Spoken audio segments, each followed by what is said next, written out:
back in Christchurch now, and with us is Steve Beansberg, and he is a geospatial consultant with LINZ, Land Information New Zealand. Now, Steve, you know a lot about the measurements that have been happening around here. We've got lots of land movement. We've seen horizontal sideways movement out near Darfield. What's actually happened here in Christchurch, particularly around the rivers? That's right. In addition to horizontal movement in Christchurch, there has also been vertical movement. We're all aware of the liquefaction damage, but there's also been other damage like land slumping along rivers and in roads. The land damage and settlement has been over such a large area that we couldn't send teams out into the streets to do it because it would take so long. We needed a new way to look at it in one go over the whole city all in one go. So what we did was we used a technology called LiDAR, which stands for Light Detection and Ranging. Now most of you will be familiar with radar, radio wave detection and ranging, but this is using laser beams. So what we did was we mounted a laser on the bottom of a plane and we flew over the city, and the laser would send down a beam to the ground and then measure the distance and the time that it took to come back.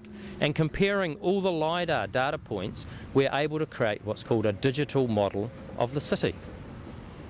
Excellent, and I hear that's very precise. Just how precise can you be with those measurements?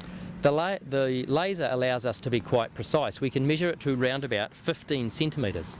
If we look at this map here, this is a LiDAR map of the area that we're sitting around the Avon River, and we can see that there are different shades, and the shades on this map show us the relative level between the higher areas, which are white, fading through the red and the yellow, to the lower areas, which are in green. And if we look at this map, we can see that there are quite large areas of green, and that's the lowest area, and obviously being next to the river, we're very concerned about the possibility of future flooding. Yeah, okay, so we've got the heights there, but how do you know what it was like before the quakes? Fortunately, the Christchurch City Council in 2003 undertook a LiDAR survey, so that provides a base level from which we can work from. Following the quakes in 2012, February and June, a LiDAR survey was flown again over the whole of Christchurch. And what we're able to do is to compare the early 2003 LiDAR with the post-quake 2012 LiDAR. And by putting the two maps on top of each other, we're able to compare the difference between them. If we look at this map of the whole of Christchurch and part of the Port Hills, we can see that it's all in different colours. The colours tell us that the light yellow area has sunk by approximately 200 millimetres. The dark brown areas around where we're sitting now have sunk possibly 500 millimetres or more. The white areas have stayed relatively the same, and the green areas have risen. So we can see from this map that there are areas that have come up and there are areas that have gone down. Right, and I can see the Port Hills here, and that seems like bits have gone up and bits have gone down. Is that right? Well, there's a little trick going on with the Port Hills. What we can see is quite right, is there are stripes of green and stripes of brown. So it looks like some bits next to each other have gone up and some bits next to each other have gone down.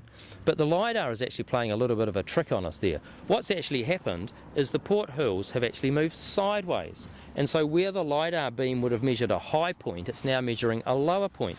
So it tells us that that side of the hill has gone down. On the other side of the hill, the LiDAR beam takes less time, and so it hits the ground earlier, so it's saying, well, this side's gone up. So it thinks that the hill has gone up and down, but it hasn't. The hill has moved sideways, giving us the illusion of up and down movement.